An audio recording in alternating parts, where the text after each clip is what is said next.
야, 너 같은 애가 여기서 뭘 할 수 있겠어? 차라리 편의점에서 일하는 게 나을 것 같은데. 라는 최민호 과장의 차가운 말은 겉모습은 평범한 신입사원 정윤아를 향한 모욕의 시작이었다. 매일 반복되는 커피 타기, 구두 닦기, 새벽까지의 야근 속에서 유나는 굴욕을 견뎠고 이 모든 상황은 유나의 정체가 드러나면서 완전히 역전된다. 그들 사이에는 어떤 일이 있었던 것일까요? 오늘의 사연 시작하겠습니다. 다 들어보신 후 괜찮으셨다면 잘 들었다라는 댓글 하나 정도 남겨주실 거죠? 그럼 시작하겠습니다. 태영그룹 본사 32층 기획팀 사무실 문이 열리던 그 월요일 아침, 정윤아는 깊게 숨을 들이마셨습니다. 검은색 정장 차림의 그녀는 수수하고 소박한 모습 그대로였죠. 하버드 경영대학원 졸업장이 무색할 만큼 평범해 보이는 외모였지만 그녀의 눈빛만은 또렷하고 단단했습니다. 신입사원 정윤아입니다. 잘 부탁드립니다. 유나의 인사에 사무실 직원들이 고개를 들었습니다. 윤서아 대리가 환한 미소로 손을 흔들었고 오지혜 사원도 반갑게 인사를 건넸습니다. 하지만 창가 쪽 책상에 앉아있던 최민호 과장의 표정은 달랐습니다. 그는 유나를 위아래로 훑어보더니 코웃음을 쳤습니다. 하버드 출신이라고 들었는데 옷차림은 왜 저래? 최민호 과장의 중얼거림이 사무실에 퍼졌습니다. 유나는 들은 척 안 들은 척 했지만 그녀의 귓가엔 분명히 닿았습니다. 최 과장은 15년 동안 태영그룹에서 일한 베테랑이었습니다. 명문대 출신이라는 자부심이 강했고 신입사원들에게 군기를 잡는 걸 당연하게 여겼죠. 정윤아 씨, 여기 앉으세요. 최 과장이 가리킨 곳은 창가에서 가장 먼 구석 자리였습니다. 에어컨 바람도 잘 안 닿고 형광등 하나가 깜빡거리는 그 자리는 누가 봐도 신입을 위한 배려가 아니었습니다. 유나는 잠시 그 자리를 바라보다가 조용히 고개를 끄덕였습니다. 네, 감사합니다. 유나가 짐을 정리하는 동안 최 과장은 팔짱을 낀 채 지켜봤습니다. 그의 시선엔 노골적인 무시가 담겨 있었죠. 유나는 그 시선을 느끼면서도 담담하게 책상을 닫고 노트북을 꺼냈습니다. 그녀의 마음속엔 아버지 정동환 회장과 나눴던 대화가 떠올랐습니다. 유나야, 내가 직접 경험해봐야 알 수 있는 게 있단다. 권력을 가진 사람들이 약자를 어떻게 대하는지 말이야. 회장의 목소리가 귓가에 맴돌았습니다. 유나는 이 계획을 위해 자신의 정체를 철저히 숨기기로 했습니다. 신입사원으로 위장해서 회사 문화를 직접 체험하고 직원들의 진짜 모습을 관찰하는 것이 목적이었죠. 특히 권력을 악용하는 사람들이 있다면 그들을 찾아내는 것도 중요한 임무였습니다. 정윤아 씨, 커피 좀 타다 줄래요? 점심시간이 되기도 전에 최 과장의 첫 번째 지시가 떨어졌습니다. 유나는 고개를 들어 최 과장을 바라봤습니다. 그의 표정엔 비웃음이 가득했죠. 아, 하버드 출신이라고 해서 커피 타는 법도 모르나? 아닙니다. 어떤 커피를 드릴까요? 유나의 차분한 대답에 최 과장은 잠시 당황한 듯 했지만 곧 건방진 미소를 지었습니다. 아메리카노 연하게. 그리고 온도는 미지근하게. 뜨거우면 못 마시니까. 유나는 조용히 자리에서 일어나 휴게실로 향했습니다. 그녀의 뒷모습을 보며 최 과장은 동료들에게 웃으며 말했습니다. 요즘 신입들은 스펙만 좋지 기본이 안 돼 있어. 회사 생활이 뭔지 제대로 가르쳐줘야 해. 윤서아 대리가 난처한 표정으로 최 과장을 바라봤지만 아무 말도 하지 못했습니다.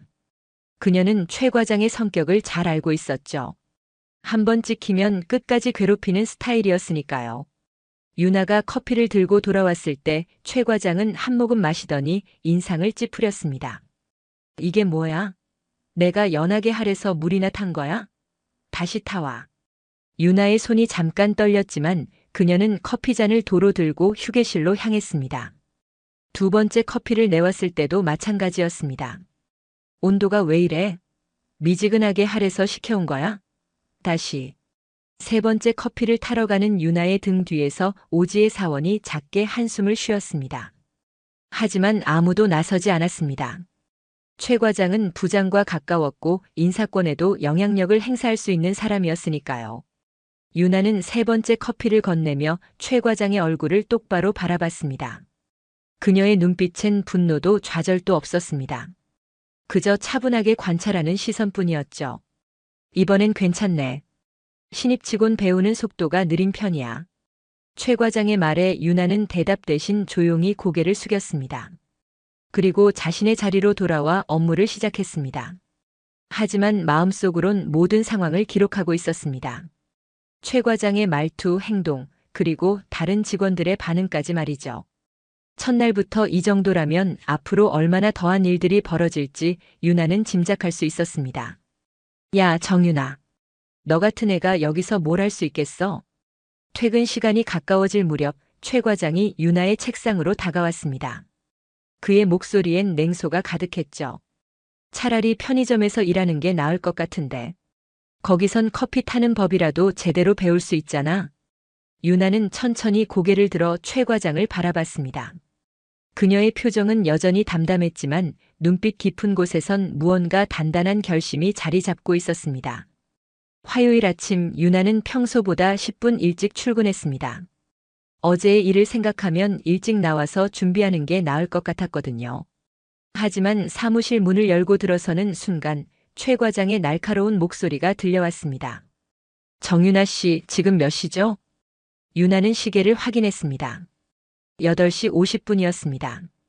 출근 시간은 9시였죠. 8시 50분입니다. 그래요, 8시 50분. 신입사원이 8시 50분에 출근하는 게 맞다고 생각해요. 최 과장의 목소리엔 비아냥이 섞여 있었습니다. 유나는 잠시 말문이 막혔지만 곧 차분하게 대답했습니다. 출근 시간이 9시라고 알고 있습니다. 맞아요, 출근 시간은 9시죠. 하지만 신입사원이라면 최소한 30분은 일찍 와서 사무실 정리하고 선배들 맞을 준비를 해야 하는 거 아닌가요? 최 과장은 팔짱을 끼고 유나를 내려다봤습니다. 그의 얼굴엔 교육한다는 명목의 우월감이 가득했습니다. 유나는 아무 말 없이 고개를 숙였습니다. 변명해봤자 소용없다는 걸 알았으니까요. 내일부터는 8시 30분까지 출근하세요. 알겠죠? 네, 알겠습니다. 유나가 자리에 앉아 가방을 정리하는 사이 윤서아 대리가 조용히 다가왔습니다. 그녀는 미안하다는 듯 작은 목소리로 말했습니다. 유나 씨, 너무 신경 쓰지 마세요. 최 과장님이 원래 신입들한테 좀 그러세요. 괜찮습니다, 대리님. 유나는 억지로 미소를 지었습니다. 하지만 속으로는 이 상황을 냉정하게 분석하고 있었습니다. 최 과장의 행동은 단순한 군기잡기가 아니었습니다. 이건 권력을 이용한 괴롭힘이었죠. 그는 신입사원을 통제하고 굴복시키는 것에서 쾌감을 느끼는 사람이었습니다. 정유나 씨, 커피 좀요. 9시 30분 첫 번째 커피 주문이 들어왔습니다. 유나는 아무 말 없이 자리에서 일어났습니다. 10시 20분 두 번째 커피 주문이 들어왔습니다. 11시 40분 세 번째 커피 주문이 들어왔습니다. 점심시간이 되기 전까지 유나는 3번이나 커피를 타러 갔습니다. 그녀의 책상 위엔 아직 아무런 업무 자료도 없었습니다. 유나 씨, 그 옷은 좀 그런 것 같아요. 점심을 먹고 돌아온 최 과장이 유나의 옷차림을 지적했습니다. 유나는 어제와 똑같은 검은색 정장을 입고 있었습니다. 회사는 패션쇼장이 아니지만 그래도 최소한의 품위는 지켜야죠. 그 옷 어디서 산 거예요? 인터넷 쇼핑몰? 유나는 대답하지 않았습니다. 사실 이 옷은 일부러 고른 것이었습니다. 너무 화려하거나 비싸 보이지 않도록 신경 써서 선택한 평범한 정장이었죠. 하지만 최 과장에겐 그것마저 트집 잡을 거리였습니다. 내일부터는 좀 더 단정한 옷을 입고 오세요. 명문대 출신이라면서 옷 하나 제대로 못 입어요? 오지의 사원이 자리에서 일어나려다 윤서아 대리의 손에 이끌려 다시 앉았습니다. 윤서아 대리는 고개를 저으며 입모양으로 말했습니다. 참으라고 괜히 나섰다가 같이 당한다고 말이죠. 유나는 그 모습을 보며 씁쓸하게 웃었습니다.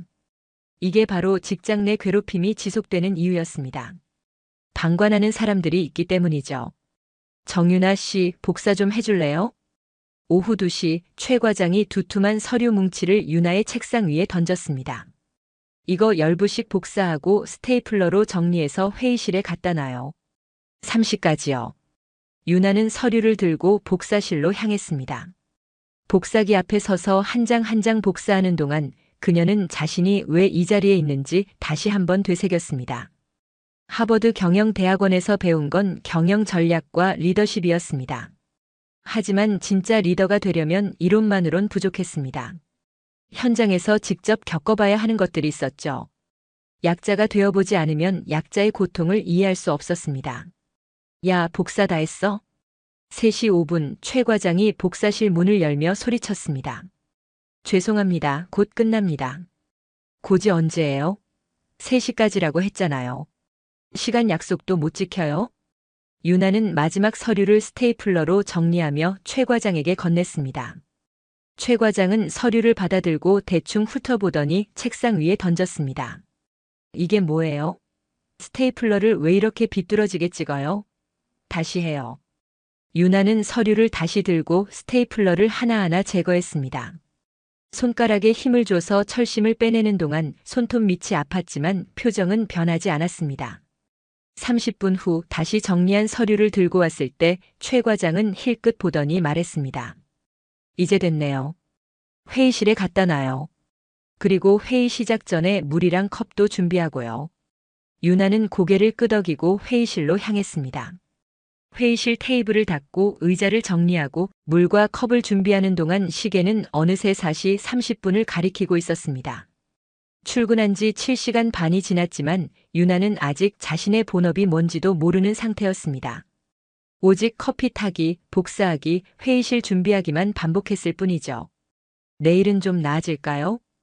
퇴근길에 오지의 사원이 조심스럽게 물었습니다. 유나는 고개를 저었습니다. 아마 더 심해지겠죠. 유나 씨, 정말 미안해요. 우리가 나서야 하는데. 아니에요, 괜찮습니다. 다들 어쩔 수 없는 거 알아요. 유나는 진심으로 이해한다고 말했습니다. 하지만 속으로는 생각했습니다. 이 문화를 바꾸지 않으면 다음 신입사원도 똑같은 고통을 겪게 될 거라고 말이죠. 그리고 그 변화는 자신이 만들어야 한다고 다짐했습니다. 집으로 돌아가는 지하철 안에서 유나는 아버지에게 문자를 보냈습니다. 아빠, 괜찮아요. 계획대로 진행 중입니다. 회장의 답장은 짧았습니다. 힘들면 언제든 그만둬도 된다. 유나는 미소를 지으며 답장을 보냈습니다. 아니요, 끝까지 해볼게요. 이게 진짜 리더가 되는 길이니까요. 수요일 아침 8시 30분 유나는 어제 지시받은 대로 일찍 출근했습니다. 사무실은 아직 조용했고 형광등 불빛만이 텅 빈 공간을 비추고 있었습니다. 유나는 책상을 닫고 창문을 열어 환기를 시켰습니다. 그리고 최 과장의 책상 주변도 가볍게 정리했습니다. 하지만 9시 10분에 출근한 최 과장의 첫 마디는 예상과 달랐습니다. 정유나 씨, 내 책상 멋대로 건드린 거예요? 유나는 당황했습니다. 정리해두라는 의미로 일찍 오라고 한 게 아니었나요? 죄송합니다. 정리를 해드리려고. 내가 정리해달라고 했어요? 신입사원이 선배 책상을 함부로 만지면 어떡해요? 중요한 서류 순서가 다 바뀌었잖아요. 최 과장은 책상 위 서류를 가리키며 짜증스럽게 말했습니다. 유나는 분명히 서류 순서를 바꾸지 않았다는 걸 알고 있었습니다. 하지만 변명하지 않았습니다. 어차피 들어주지 않을 테니까요. 죄송합니다. 됐어요. 앞으로는 내 책상엔 손대지 마세요. 그리고 커피나 타와요. 오늘은 따뜻한 아메리카노요.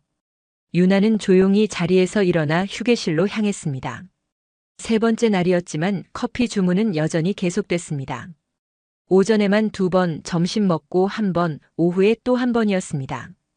이제는 다른 직원들도 이 상황에 익숙해진 듯 아무도 이상하게 생각하지 않았습니다. 정유나 씨, 점심 먹었어요? 오후 1시 30분 유나가 자리로 돌아오자 최 과장이 물었습니다. 네, 먹었습니다. 그럼 됐네요. 나 샌드위치 좀 사다 줄래요? 여기 돈이에요. 최 과장은 10,000원짜리 한 장을 내밀었습니다. 유나는 그 돈을 받으며 어떤 샌드위치를 사올지 물었습니다. 편의점 가면 알아서 골라요. 참치 샌드위치는 싫으니까 다른 거로요. 유나는 엘리베이터를 타고 1층으로 내려갔습니다. 빌딩 앞 편의점까지 걸어가는 동안 지나가는 사람들이 유나를 스쳐 지나갔습니다. 그들은 모두 바쁜 점심시간을 보내고 있었죠. 유나는 편의점에서 햄치즈 샌드위치를 골라 계산했습니다. 거스름돈을 받고 다시 회사로 돌아가는 길 문득 이런 생각이 들었습니다. 지금 자신이 하고 있는 일이 정말 신입사원의 업무일까요? 뭐야, 이거? 사무실로 돌아와 샌드위치를 건네자 최 과장이 포장을 뜯어보더니 인상을 찌푸렸습니다. 햄치즈 샌드위치? 나 햄 별로 안 좋아하는데. 다시 가서 달걀 샌드위치로 바꿔와요. 죄송합니다. 참치는 안 된다고 하셔서. 참치 말고도 많잖아요. 달걀, 야채, 새우 다 있는데 왜 하필 햄을 사온 거예요? 유나는 다시 샌드위치를 들고 엘리베이터를 탔습니다. 두 번째로 편의점에 갔을 때 점원이 유나를 기억하고 있었습니다. 교환을 요청하자 점원은 난처한 표정을 지었지만 결국 달걀 샌드위치로 바꿔줬습니다. 사무실로 돌아오니 20분이었습니다. 이제야 오네요. 배고파 죽는 줄 알았어요. 최 과장은 샌드위치를 받아들고 한 입 베어 물었습니다. 유나는 자리로 돌아가 앉았지만 10분도 채 지나지 않아 다시 불려갔습니다.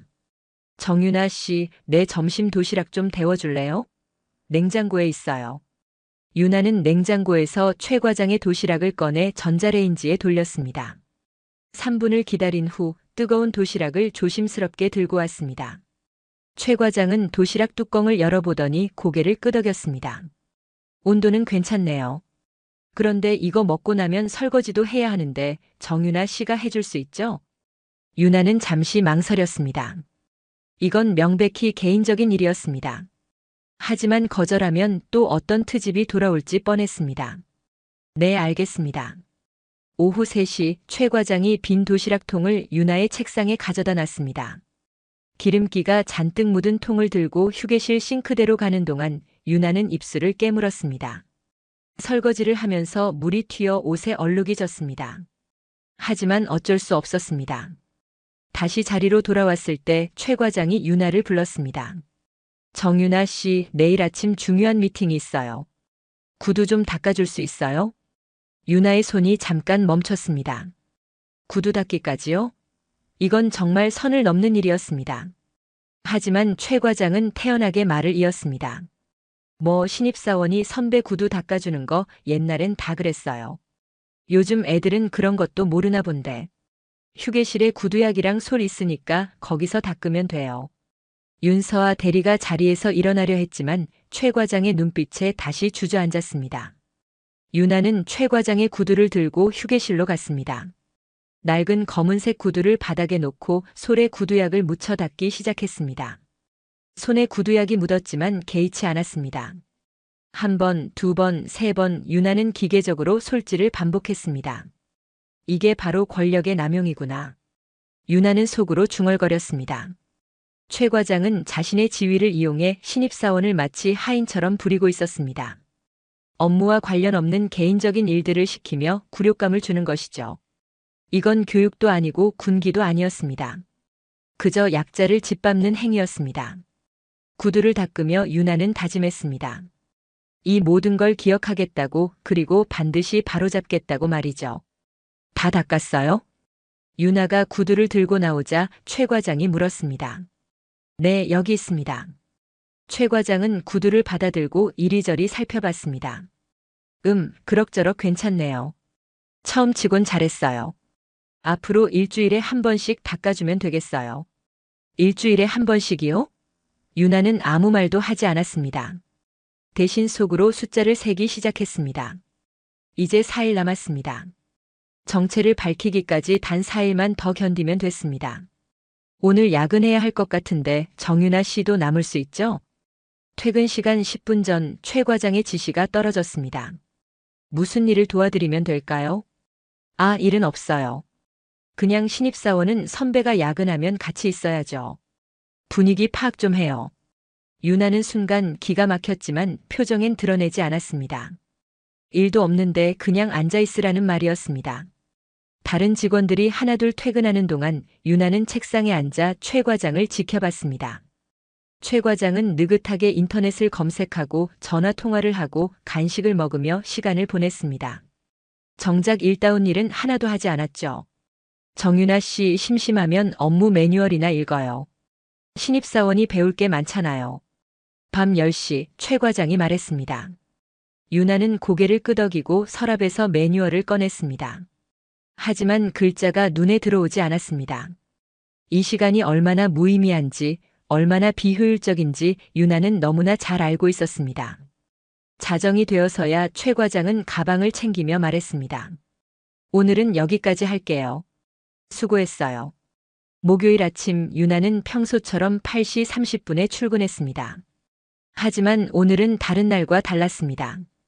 오전 10시에 기획팀 전체 회의가 예정되어 있었거든요. 부장을 비롯한 모든 팀원들이 참석하는 자리였습니다. 유나는 회의실 준비를 마치고 자리로 돌아와 앉았습니다. 가슴 한편이 불안했지만 표정만큼은 침착하게 유지했습니다. 자, 모두 회의실로 이동하죠. 10시 정각 최 과장의 지시에 따라 직원들이 하나둘 회의실로 향했습니다. 유나도 노트북을 들고 뒤따라갔습니다. 회의실 문을 열고 들어서자 김태수 부장이 이미 자리에 앉아 있었습니다. 50대 중반의 부장은 온화한 인상이었지만 최 과장과 가까운 사이라는 건 사무실에서 다들 아는 사실이었습니다. 자, 오늘은 이번 분기 목표에 대해 점검하고 신규 프로젝트 진행 상황을 공유하는 시간을 갖겠습니다. 부장의 말에 모두가 고개를 끄덕였습니다. 회의는 순조롭게 진행됐습니다. 윤서아 대리가 프로젝트 진행 상황을 보고하고 오지혜 사원이 다음 주 일정을 설명했습니다. 그런데 갑자기 최 과장이 손을 들었습니다. 부장님, 제가 한 가지 말씀드려도 될까요? 그러세요, 최 과장. 최 과장은 자리에서 일어나며 유나를 바라봤습니다. 그의 눈빛에 뭔가 불길한 기운이 느껴졌습니다. 신입사원 정유나 씨에 대해 말씀드리고 싶습니다. 회의실이 순간 조용해졌습니다. 모든 시선이 유나에게 쏠렸습니다. 유나는 등을 곧게 펴고 앉아 최 과장을 바라봤습니다. 정유나 씨가 입사한 지 이제 나흘째입니다. 하버드 경영대학원 출신이라는 훌륭한 스펙을 갖추고 계시죠. 그런데 제가 보기에 기본적인 업무 태도가 많이 부족한 것 같습니다. 유나는 입술을 깨물었습니다. 최 과장의 말은 이제 막 시작이었습니다. 첫째, 복장 문제입니다. 회사는 전문직이 모인 곳인데 정유나 씨는 매일 같은 옷만 입고 옵니다. 품위를 지켜야 한다고 여러 번 말씀드렸는데도 개선이 안 되네요. 윤서아 대리가 입을 열려다 참았습니다. 복장이 문제라니 유나의 옷차림은 지극히 단정했습니다. 둘째, 시간 약속을 잘 안 지킵니다. 복사 업무를 시켰는데 정확한 시간에 완료하지 못했습니다. 신입사원이라면 선배들보다 더 철저해야 하는 거 아닙니까? 오지혜 사원이 고개를 갸웃거렸습니다. 복사가 늦었던 건 양이 너무 많아서였는데 최 과장은 그 부분은 말하지 않았습니다. 셋째, 가장 중요한 커피 타기입니다. 선배가 커피를 부탁하면 신입은 정성껏 타야 합니다. 그게 바로 조직 생활의 기본 아닙니까? 그런데 정유나 씨는 3번이나 다시 타오게 만들었습니다. 부장이 고개를 끄덕이며 기록하는 모습이 보였습니다. 유나는 주먹을 꽉 쥐었습니다. 커피를 3번 타게 한 건 최 과장의 트집 때문이었는데 이제 그게 유나의 잘못이 됐습니다. 그리고 어제 야근할 때 봤는데 집중력이 많이 떨어지더라고요. 자꾸 한숨을 쉬고 업무 매뉴얼도 제대로 안 읽고 멍하니 앉아 있었습니다. 이건 완전한 거짓말이었습니다. 유나는 야근 내내 업무 매뉴얼을 읽었습니다. 하지만 최 과장은 태연하게 거짓말을 이어갔습니다. 부장님, 제 생각엔 정유나 씨에게 좀 더 확실한 교육이 필요할 것 같습니다. 스펙이 좋다고 해서 회사 생활을 잘하는 건 아니니까요. 김태수 부장은 잠시 생각하더니 유나를 바라봤습니다. 정유나 씨, 최 과장 말에 대해 할 말 있습니까? 유나는 천천히 고개를 들었습니다. 이 순간 반박하고 싶었지만 참았습니다. 여기서 변명하면 상황만 더 나빠질 게 뻔했으니까요. 최 과장과 부장은 가까운 사이였고 신입사원의 말을 믿어줄 리 없었습니다. 죄송합니다. 앞으로 더 노력하겠습니다. 유나의 대답에 최 과장은 만족스러운 표정을 지었습니다. 그는 원하는 걸 얻었습니다. 부장 앞에서 유나를 공개적으로 망신 주는 건 말이죠. 그래요, 정유나 씨. 하버드 출신이라고 해서 교만하면 안 됩니다. 겸손하게 배워야죠. 최 과장 말이 맞습니다. 좀 더 기본에 충실하세요. 부장의 말에 유나는 고개를 숙였습니다. 가슴속이 뜨겁게 달아올랐지만 얼굴엔 아무런 감정도 드러내지 않았습니다.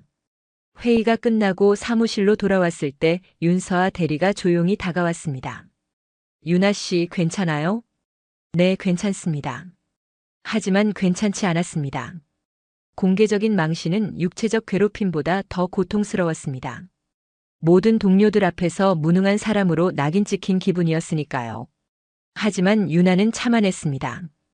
이제 단 3일만 더 견디면 됐습니다. 정유나 씨, 오늘은 신입사원 교육자료 발표 준비 좀 해봐요. 회의가 끝난 직후 최 과장이 새로운 지시를 내렸습니다. 신입사원 교육자료요? 네, 다음 주에 새로 들어올 신입사원들을 위한 자료예요. 정유나 씨가 직접 경험한 내용을 바탕으로 만들면 좋을 것 같아서요. 내일 오전까지 완성해서 발표 준비하세요. 유나는 고개를 끄덕였습니다. 하지만 속으로는 의문이 들었습니다. 입사한 지 나흘밖에 안 된 신입사원에게 교육 자료를 만들라고요?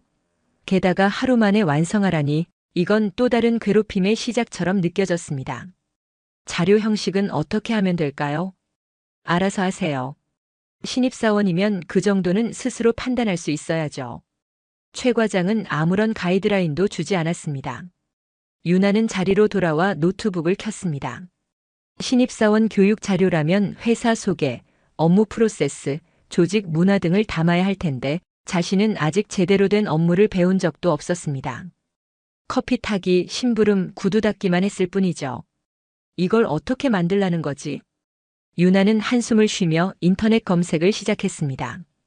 다른 회사의 신입사원 교육 자료를 참고하고 태영그룹의 홈페이지에서 정보를 찾았습니다. 점심시간도 거르고 오후 내내 자료를 만들었습니다. 저녁 7시가 되자 최 과장이 다가왔습니다.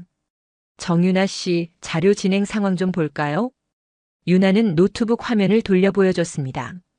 최 과장은 화면을 대충 훑어보더니 고개를 저었습니다. 이게 뭐예요? 이렇게 형식적으로 만들면 어떡해요? 진심이 담겨야죠. 처음부터 다시 만드세요. 처음부터요? 네, 이건 쓸 수가 없어요. 내일 아침까지니까 밤새워서라도 완성하세요. 신입사원은 이 정도 열정은 보여야죠. 유나는 입술을 깨물었습니다. 8시간 동안 만든 자료를 처음부터 다시 만들라니요. 이건 명백한 괴롭힘이었습니다. 하지만 유나는 아무 말도 하지 않았습니다. 대신 파일을 삭제하고 새 문서를 열었습니다. 다른 직원들이 하나둘 퇴근하는 동안 유나는 홀로 사무실에 남아 자료를 만들기 시작했습니다. 금요일 밤 9시 사무실엔 유나와 최 과장만 남아 있었습니다. 형광등 불빛 아래서 유나는 키보드를 두드리고 있었고 최 과장은 책상에 기대어 스마트폰을 만지작거리고 있었습니다. 유나는 어젯밤 새벽 2시까지 작업한 신입사원 교육 자료를 아침에 제출했지만 최 과장의 반응은 차가웠습니다. 이것도 마음에 안 드네요. 다시 해야겠어요. 그 한마디로 유나의 밤샘 작업은 물거품이 됐습니다. 하지만 그게 끝이 아니었습니다. 오후 3시쯤 최 과장은 새로운 과제를 던졌습니다. 정유나 씨, 이번 주 프로젝트 보고서 작성 좀 해봐요. 오늘 밤까지 완성해야 하니까 집중해서 하세요. 유나는 보고서 파일을 받아 열어봤습니다. 30페이지가 넘는 방대한 양이었습니다. 그런데 이상한 점이 있었습니다. 보고서는 이미 완성된 상태였거든요. 데이터 분석, 그래프, 결론까지 모든 게 정리돼 있었습니다.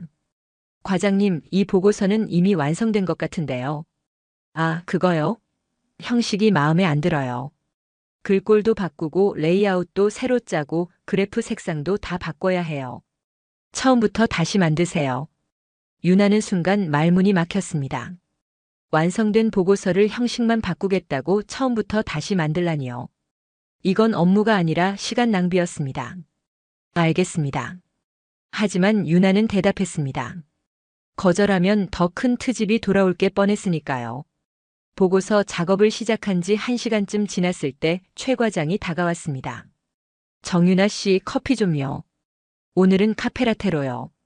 유나는 자리에서 일어나 휴게실로 향했습니다. 커피를 타서 돌아오니 최 과장이 유나의 노트북 화면을 들여다보고 있었습니다. 이게 뭐예요? 글꼴을 이렇게 선택하면 어떡해요? 가독성이 떨어지잖아요. 다시 하세요. 유나는 아무 말 없이 글꼴을 바꿨습니다. 30분 후 최 과장이 또 다가왔습니다. 그래프 색상이 너무 화려해요. 좀 더 차분한 색으로 바꾸세요. 유나는 그래프 색상을 바꿨습니다. 1시간 후 최 과장이 세 번째로 다가왔습니다. 레이아웃이 답답해 보여요. 여백을 더 넓게 잡으세요. 유나는 레이아웃을 수정했습니다. 이런 식으로 밤 10시까지 최 과장은 계속해서 수정을 요구했습니다. 글꼴, 색상, 레이아웃, 표 형식, 그래프 위치까지 모든 것에 트집을 잡았습니다. 유나는 마치 끝없는 미로를 헤매는 기분이었습니다. 아무리 수정해도 만족스러운 결과는 나오지 않았고 최 과장의 요구는 점점 더 까다로워졌습니다. 정유나 씨, 야식 좀 시켜요. 배고프네요.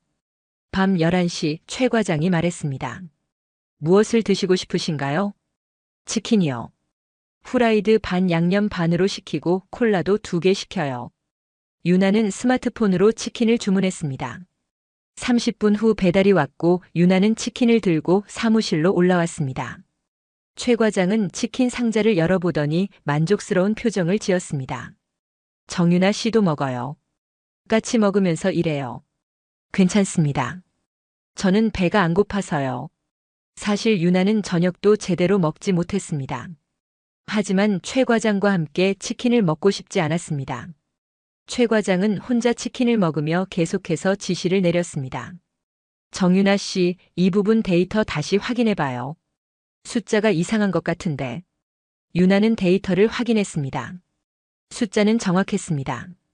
하지만 최 과장은 고개를 저었습니다. 아니에요, 뭔가 이상해요. 원본 파일 찾아서 다시 대조해봐요. 유나는 원본 파일을 찾아 데이터를 비교했습니다. 역시 똑같았습니다. 하지만 최 과장은 납득하지 않았습니다. 그래도 한 번 더 확인해봐요. 실수가 있을 수도 있으니까. 자정이 넘어서자 최 과장은 하품을 하며 말했습니다. 슬슬 피곤하네요. 정유나 씨, 커피 한 잔 더 타줄래요? 진하게요. 유나는 5번째 커피를 타러 갔습니다. 휴게실 거울에 비친 자신의 모습은 초췌했습니다. 눈 밑엔 다크서클이 짙게 깔려 있었고 얼굴은 창백했습니다. 하지만 유나는 거울 속 자신을 보며 다짐했습니다. 조금만 더, 이제 조금만 더 참으면 된다고 말이죠. 커피 맛이 별로네요. 졸음이 안 깨요. 최 과장은 커피를 한 모금 마시고 찡그렸습니다. 유나는 대답하지 않았습니다. 그저 다시 자리로 돌아가 보고서 작업을 계속했습니다.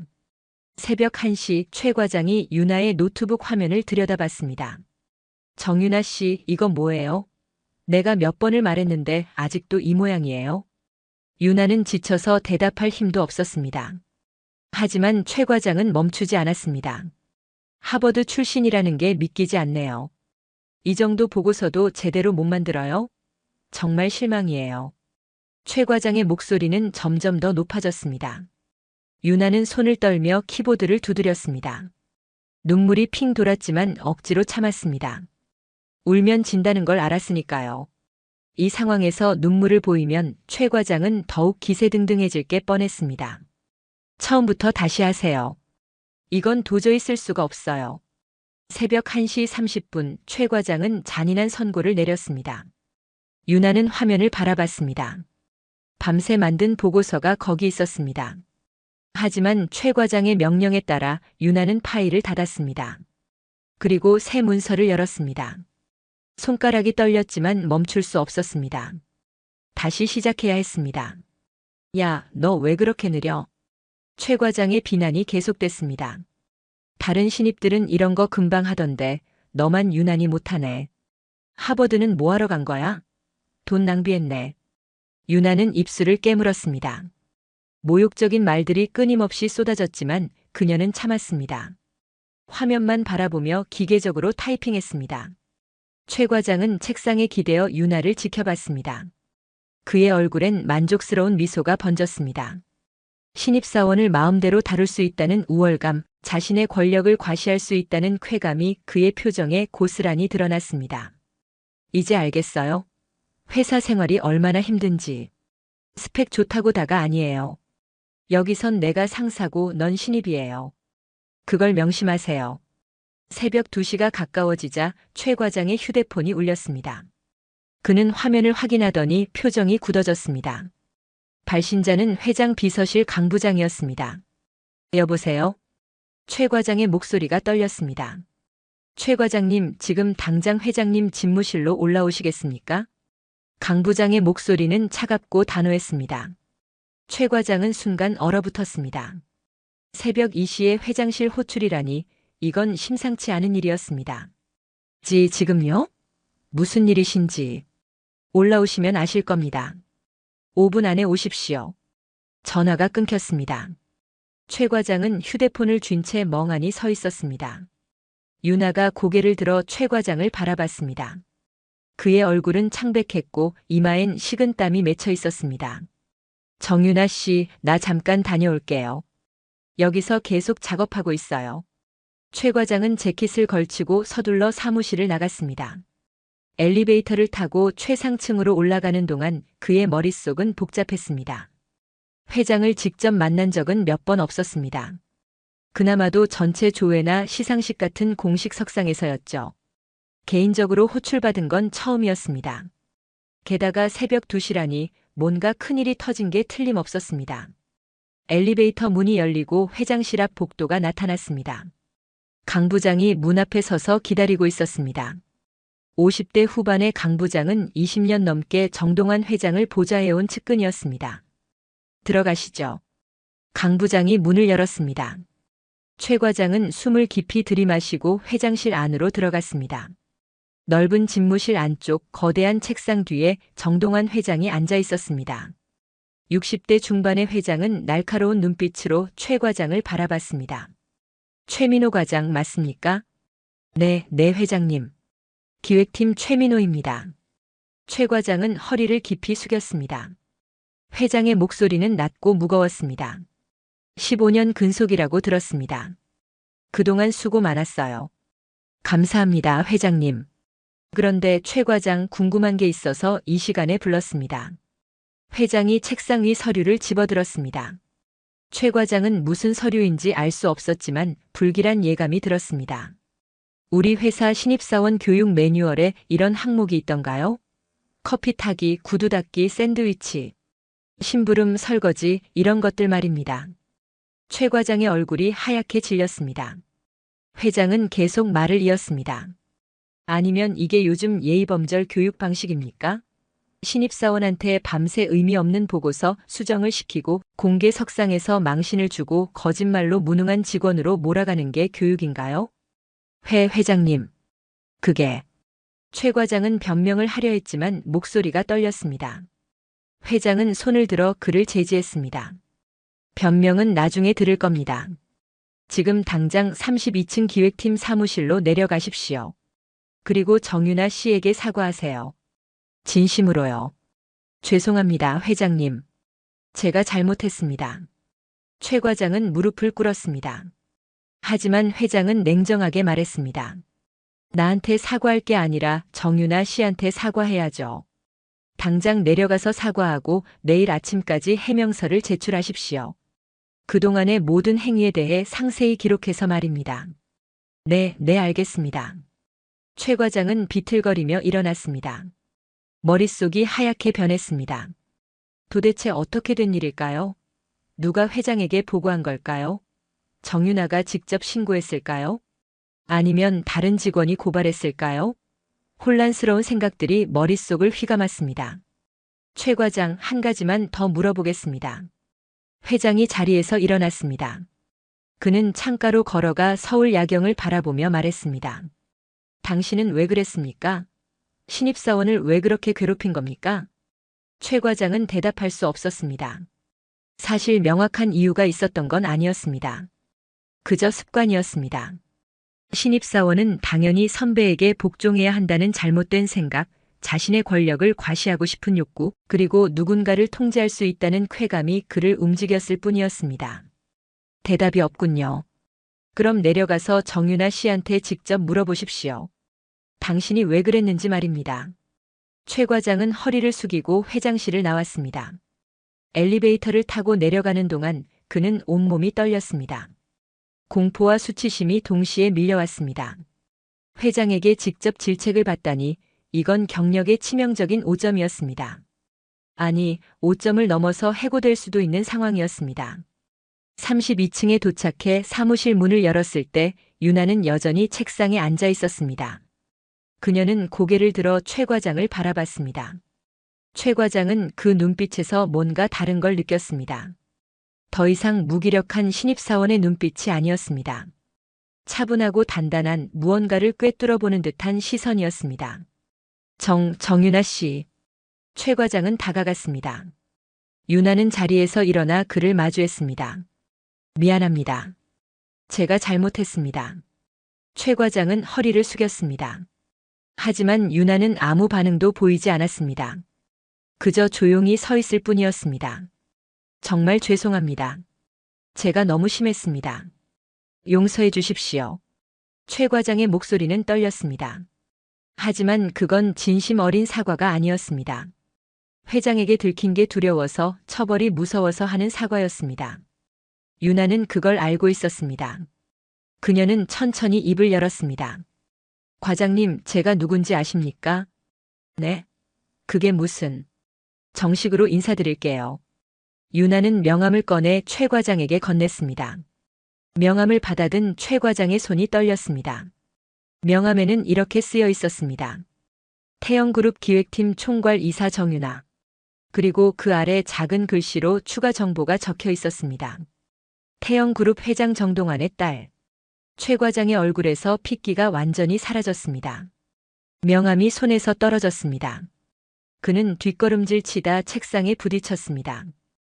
회장님의. 네, 맞습니다. 저는 정동환 회장의 외동딸입니다.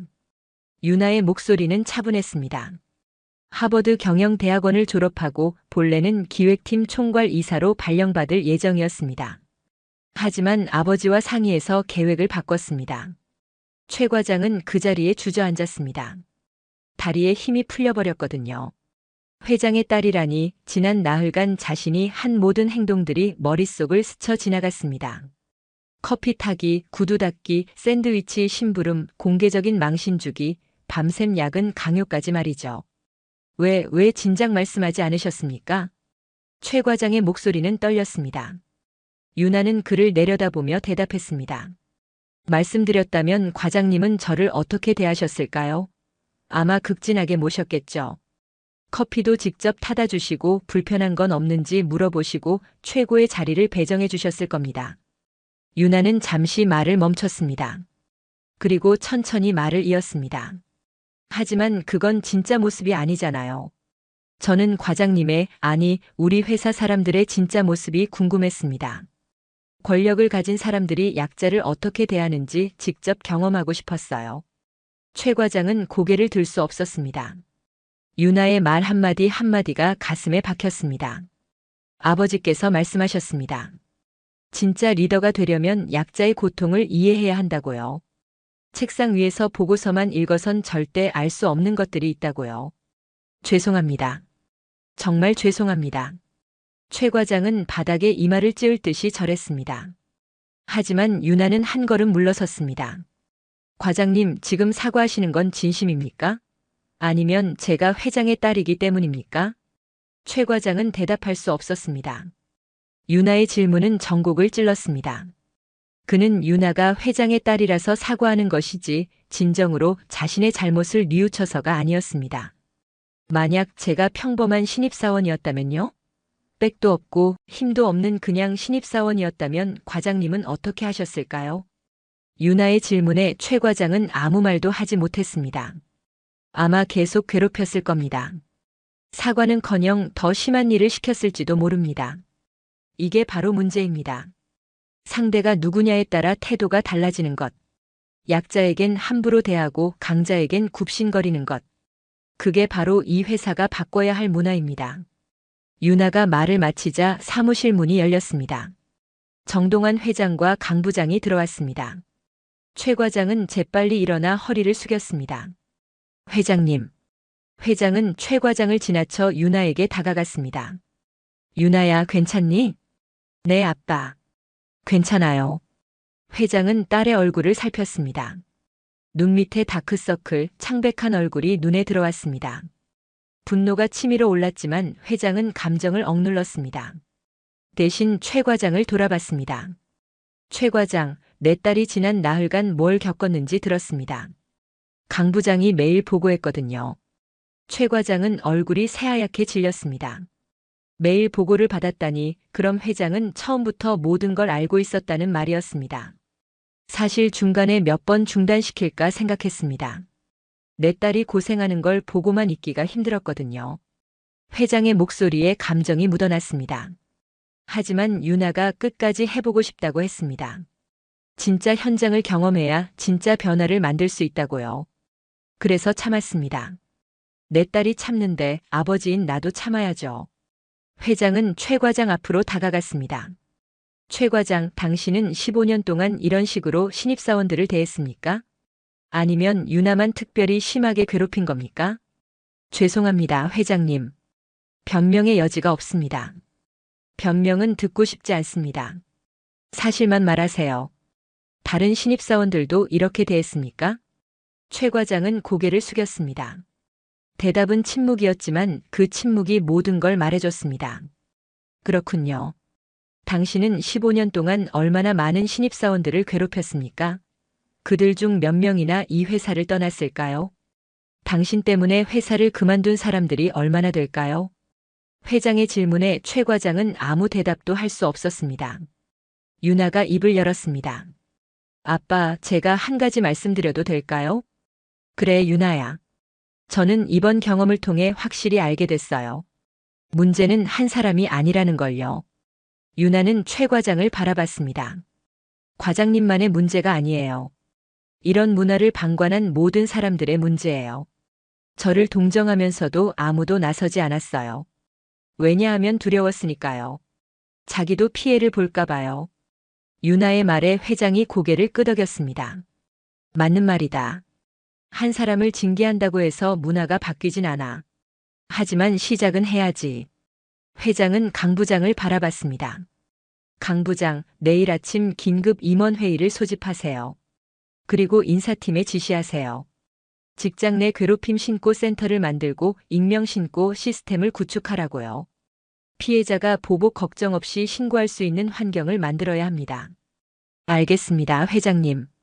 회장은 다시 최 과장을 바라봤습니다. 최 과장, 내일 오전 10시에 인사위원회가 열립니다. 출석하세요. 그리고 해명서를 제출하세요. 지난 15년간 당신이 한 모든 행동에 대해서 말입니다. 회장님, 한 번만 용서해 주십시오. 다시는 이러지 않겠습니다. 최 과장은 무릎을 꿇고 애원했습니다. 하지만 회장은 단호했습니다. 당신이 괴롭힌 신입사원들도 당신에게 그렇게 애원했을 겁니다. 한 번만 봐달라고 다시는 실수하지 않겠다고요. 그때 당신은 그들의 애원을 들어줬습니까? 최 과장은 대답할 수 없었습니다. 회장의 말이 정확했습니다. 이건 단순한 실수가 아닙니다. 계획적이고 지속적인 괴롭힘이었어요. 그리고 그건 용서받을 수 없는 일입니다. 유나가 말했습니다. 그녀의 목소리는 차분했지만 단호했습니다. 과장님, 설령 제가 회장 딸이 아니어도 이렇게 직원을 대해서는 안 되는 거 아닌가요? 누구든 존중받을 권리가 있어요. 신입사원이든 과장이든 이사든 회장이든 마찬가지예요. 최 과장은 고개를 들어 유나를 바라봤습니다. 그녀의 눈빛은 흔들림이 없었습니다. 저는 이번 경험을 잊지 않을 거예요. 그리고 이 회사를 바꿀 거예요.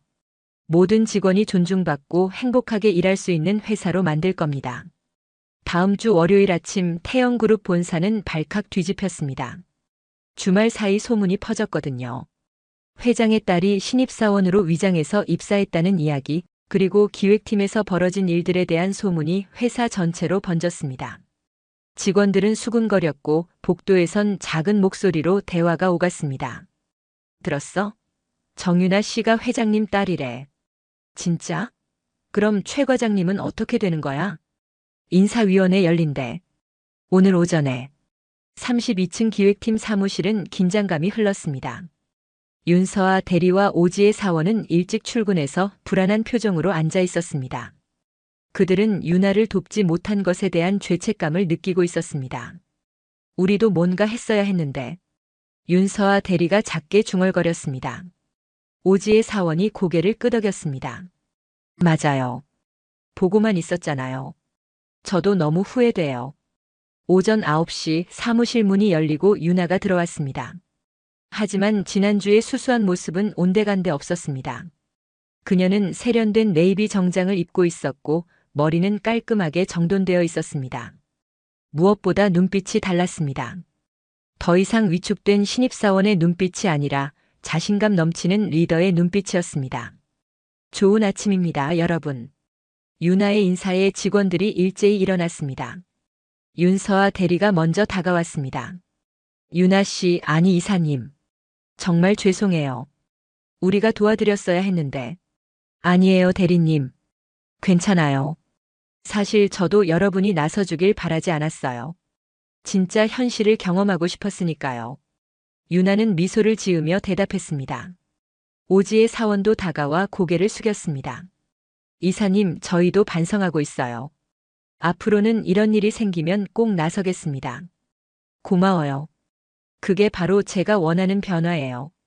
서로 돕고 존중하는 문화 말이죠.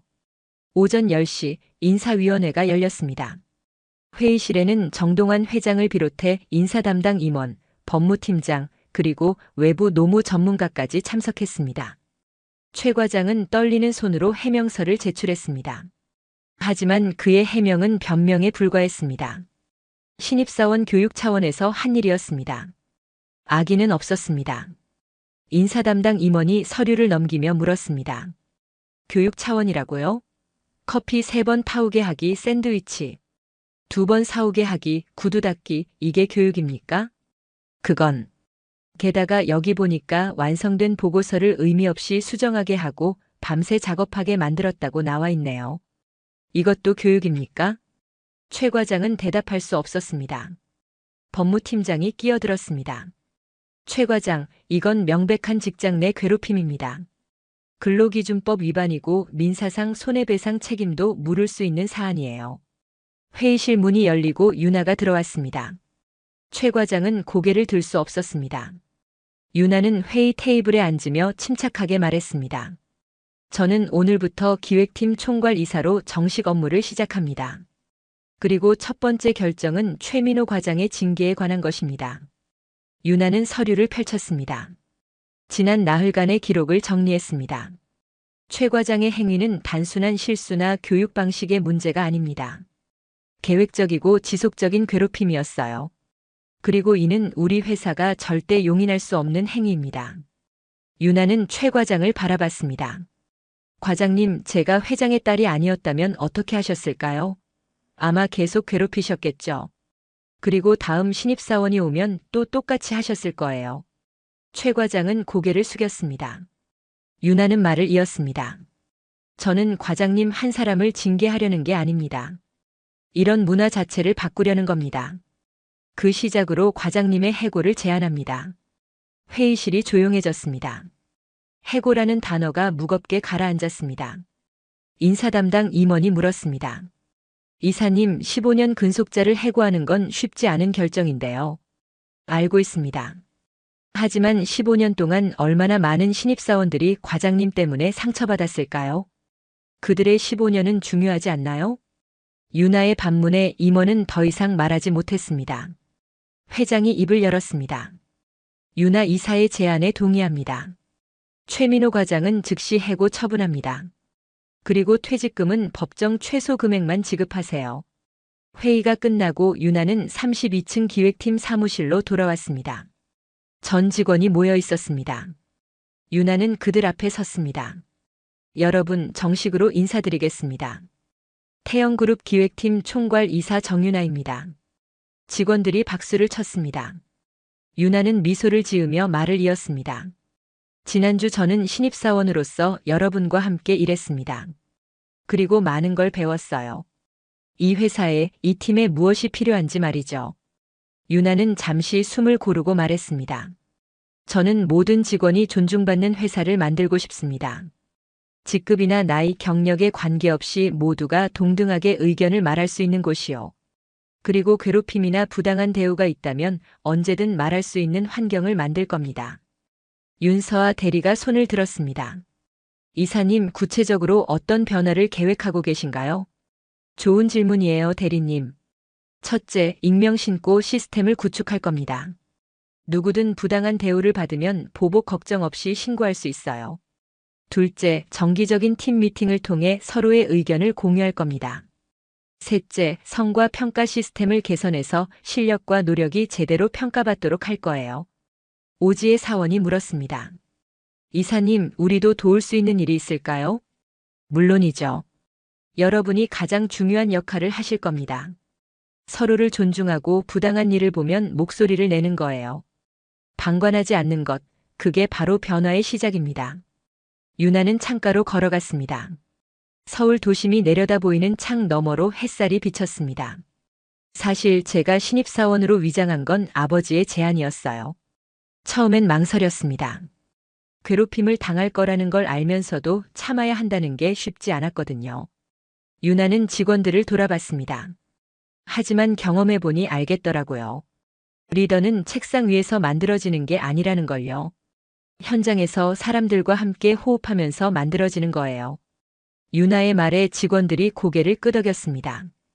그녀는 계속 말했습니다. 앞으로 저는 여러분과 함께 이 팀을 최고의 팀으로 만들고 싶습니다. 성과도 중요하지만 그보다 더 중요한 건 사람입니다. 행복하게 일하는 사람들이 최고의 성과를 낸다고 믿어요. 김태수 부장이 조심스럽게 물었습니다. 이사님, 제 역할은 어떻게 되는 건가요? 부장님은 계속 기획팀을 이끌어 주시면 됩니다. 저는 총괄 이사로서 전략을 세우고 부장님은 실무를 관리하시는 거죠. 다만 앞으로는 소통을 강화하겠습니다. 부장님과 저 그리고 모든 팀원이 함께 의논하며 일하는 거예요. 부장은 안도의 한숨을 쉬었습니다. 유나는 미소를 지으며 덧붙였습니다. 하지만 한 가지는 분명히 하겠습니다. 다시는 이런 일이 반복되지 않도록 할 거예요. 부장님도 최 과장의 행동을 알고 계셨죠? 앞으로는 그런 일을 보면 즉시 제게 보고해 주세요. 알겠습니다, 이사님. 점심시간이 되자 유나는 윤서아 대리와 오지의 사원을 불렀습니다. 두 분 같이 점심 먹을까요? 제가 살게요. 이사님이 사시면 어떡해요? 괜찮아요. 지난주에 커피 많이 탔잖아요. 그 보답이에요. 세 사람은 웃으며 사무실을 나섰습니다. 엘리베이터를 타고 내려가는 동안 윤서아 대리가 물었습니다. 이사님, 진심으로 궁금한데요. 힘들지 않으셨어요? 저였으면 하루도 못 버텼을 것 같아요. 힘들었죠. 특히 공개적으로 망신당했을 때요. 하지만 참았어요. 이게 바로 많은 신입사원들이 겪는 현실이라는 걸 알았으니까요. 오지의 사원이 말했습니다. 이사님 덕분에 우리 회사가 정말 달라질 것 같아요. 감사해요. 아니에요. 이건 시작일 뿐이에요. 진짜 변화는 여러분이 만드는 겁니다. 점심을 먹고 돌아오는 길에 유나는 아버지에게 전화를 걸었습니다. 아빠, 오늘 첫 출근 잘 마쳤어요. 수고했다, 유나야. 힘들었지? 네, 하지만 보람 있었어요. 앞으로 이 회사를 정말 좋은 곳으로 만들 거예요. 그래, 내가 할 수 있을 거라 믿는다. 하지만 무리하지는 마라. 걱정 마세요, 아빠. 전화를 끊고 사무실로 돌아온 유나는 책상에 앉았습니다. 창밖으로 서울 하늘이 보였습니다.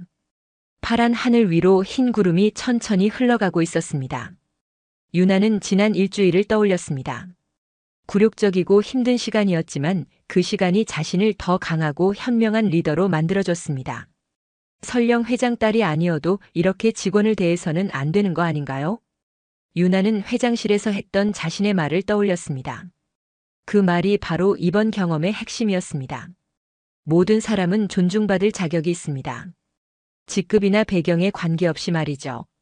유나는 그 신념을 가슴에 새기며 노트북을 열었습니다. 할 일이 산더미처럼 쌓여 있었지만 이제는 두렵지 않았습니다. 이 모든 변화를 만들어가는 과정이 설레고 기대됐으니까요. 저녁 무렵 사무실에 남아있던 유나에게 강 부장이 찾아왔습니다. 이사님, 회장님께서 주말에 시간 되시면 같이 저녁 식사하자고 하시네요. 네, 물론이죠. 아빠한테 전해주세요. 시간 맞춰서 갈게요. 강 부장이 나가고 유나는 다시 업무에 집중했습니다. 지난주 신입사원 정유나는 사라졌습니다. 이제 그 자리엔 기획팀 총괄 이사 정유나가 서 있었습니다. 굴욕을 견디고 고통을 이겨낸 진짜 리더가 탄생한 순간이었습니다. 오늘의 사연은 여기까지입니다. 혹시 끝까지 들어주신 분이 계시다면 구독과 좋아요, 그리고 댓글로 잘 들었어요 라는 한마디면 제게 큰 힘이 됩니다. 감사합니다.